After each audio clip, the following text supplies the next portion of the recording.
Extreme results never come from centrist thinking. For some reason, this has been on my mind all week. I was called an extremist recently with my training stuff, and I thought to myself, you know, I really am an extremist. And I think that if you're constantly looking to have a hodgepodge of copy and paste ideas to try to stay just like all the other coaches, you don't differentiate yourself from them. I heard the quote one time that everybody wants to be great, but most people aren't willing to be different, and they're not willing to be wrong. And I'd like to add, they're not willing to be extreme. So some of the things that you'll hear from the four people giving these presentations today are some extreme thoughts, some things that might make you feel uncomfortable, but that's a good thing. I do think that football coaches are extreme about working hard.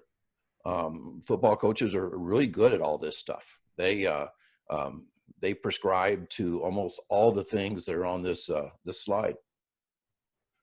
And I think the typical football coach was probably a slow-footed guy that tried real hard, and they were a grinder in the weight room. They achieved results in the weight room. They saw people who were fast as people who had God-given ability, and the fact that those guys had God-given ability, they kind of hid from speed. So they just lifted and lifted and lifted. And I could make the case that almost every sport has a grinder, slow-footed type of a prototype as a coach. So I think we should always ask the simplest questions. What wins football games? I love From the Art of War, power, speed, and misdirection. Now, when you see misdirection, I'm not just talking about a double reverse or something. I'm talking about scheme. I'm talking about X's and O's. I'm talking about the planning that goes into winning a war. And I think with power, I would have to give football an A+. Football is the church of football is the weight room. And I think we do a great job there. Matter of fact, I think we overdo it in the weight room.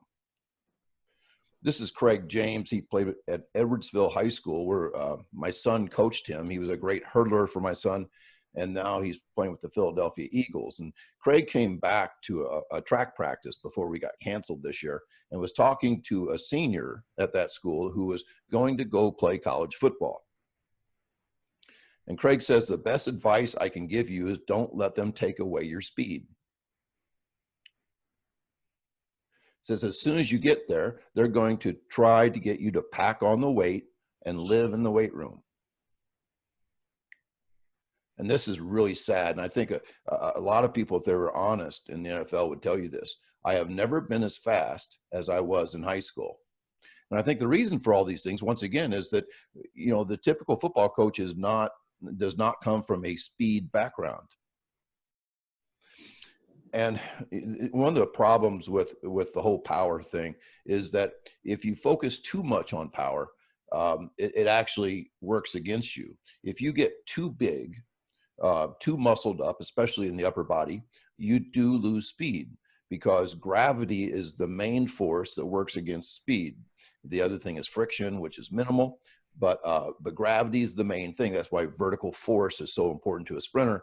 And the more weight you have on you does not necessarily mean you're going to put more vertical force into the ground. Matter of fact, it's very seldom that way. So I would also give scheming, misdirection, X's and O's. I would give football coaches an A+ in that as well. I think some of the most brilliant people I know are football coaches. It's an incredibly complex game, and football coaches do a great job. But too much, just like in power, too much misdirection, you become too sophisticated, too complex, and your kids will actually slow down. So you can't overdose on power, and you cannot overdose on misdirection. Charlie Francis, one of the greatest sprint coaches of all time, said, the more you think, the slower you act. The forebrain is slow, and the hindbrain is fast.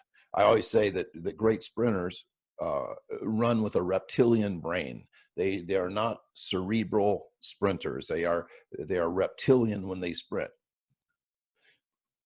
I would give football coaches an A plus in the love and recruitment of speed. They worship speed, and obviously the Kansas City Chiefs were the fastest team in the NFL this year, and they won it all. And the second fastest team was the San Francisco 49ers. So when the two fastest teams meet in the Super Bowl, now everybody understands that. Now, when it comes down to maintaining speed, I give football coaches a C minus because they just don't really know what they're doing. They're addicted to power, and they're addicted to hard work, and they're addicted to running plays 100 times a day and all that kind of stuff. And then in terms of increasing speed, that's not even a thought, not even a thought. And you say, well, an NFL guy is probably at his genetic ceiling speed wise. I don't think so. Unless he has a great track and field background, I doubt if any of them were fully developed.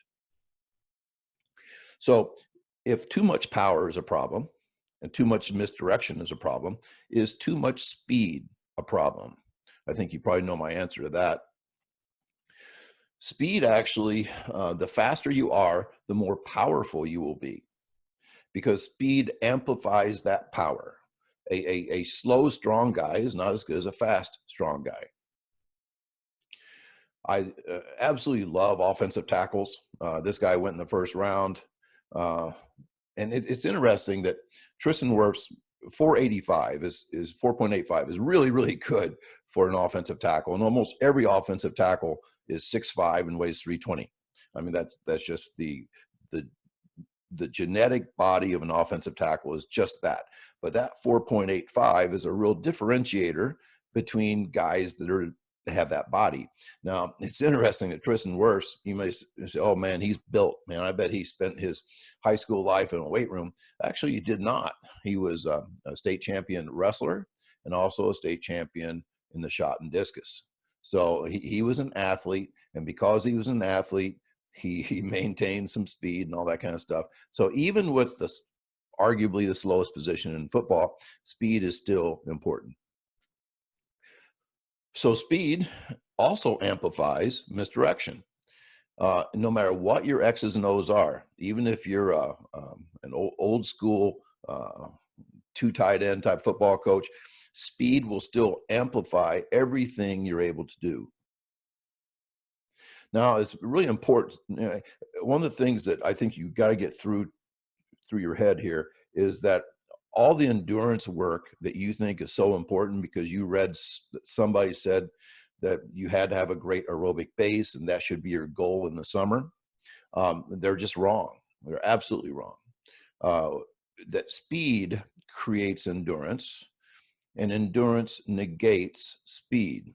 If you see your football players running like these guys, you are doing them a huge disservice, because sprinters do not look like this. If you're doing too much slow running, you will actually get slower. And the great thing about speed is that the faster your max speed, the faster your sub-max speed. If you train 100 miles an hour, 80 miles an hour feels comfortable. But if you train at 60, 80 miles per hour will wear you out.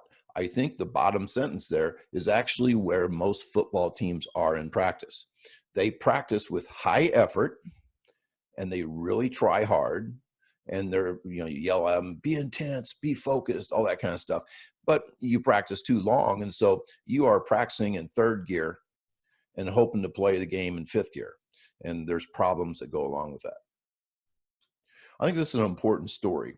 It has nothing to do with football, but bear with me here. This is me in high school with the beads and the sideburns and long hair and all that stuff. I had it all going on. Now, I was a 400 meter guy in track, and I ran a pretty, low 50s. But I had a basketball teammate, who ran a 14:24 in a 3 mile in cross country. He got third in the state. He was also a fantastic basketball player. He was 6'4" and weighed about 175, and he was just a terrific athlete. But this is the story. Here we were 1 week into the basketball season, and Dave Finistad did not join us until the next Monday. So we had had a week under our belts, and we were being trained like basketball players are trained. We were doing 10 killers after practice and all that kind of stuff. Dave Finstead, on the other hand, was one of the best distance runners in the state of Illinois. Well, when he came out, I remember lining up on the line to start our killers and all that kind of stuff at the end of practice. And I was very competitive, and I wanted to beat Finstead. I wanted to beat him, and I did on the first one. However, that was the only one I beat him on, because he was throwing up for the other 9. He was literally throwing up after one suicide. Now, you say, why did that happen? Well, my dad explained it to the team. My dad was the coach. He said, hey, don't worry about Dave. He's in great shape. He's just not in basketball shape. You see, he was probably in the best aerobic shape of, for sure, anybody on the team, but he was not in basketball shape. And I think we do this to football players all the time, where we try to get them in shape like a cross-country runner, and then we wonder why they don't play well in games. I want to say that speed creates sprint capacity, and sprint capacity does not improve speed. Now, sprint capacity is just the way it sounds. How fast can you run 40 20-yard dashes? That's capacity. Speed is how fast can you run one. Well, if you work on speed, and if you get real fast, let's say you have a team, let's say you have 30 guys that can run 4.5 in the 40. That's really good. Now, those guys that can run 4.5 in the 40 could probably run 50 of those in 4.9, because speed will produce speed capacity.